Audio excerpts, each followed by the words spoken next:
সূরাতুল ইখলাস। আয়াত সংখ্যা 4, সূরা নম্বর 112। বিসমিল্লাহির রহমানির রহিম। পরম করুণাময় ও অসীম দয়ালু আল্লাহর নামে শুরু করছি।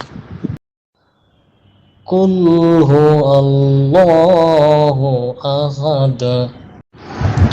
বলো, তিনি আল্লাহ এক ও অদ্বিতীয়। আল্লাহুস সামাদ। আল্লাহ কারো মুখাপেক্ষী নন, সকলেই তার মুখাপেক্ষী। লাম ইয়ালিদ ওয়া লাম ইউলাদ। তিনি কাউকে জন্ম দেন নাই এবং তাকেও জন্ম দেওয়া হয় নাই।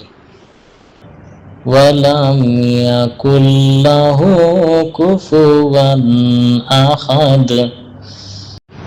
এবং তার সমতুল্য কেউই নাই।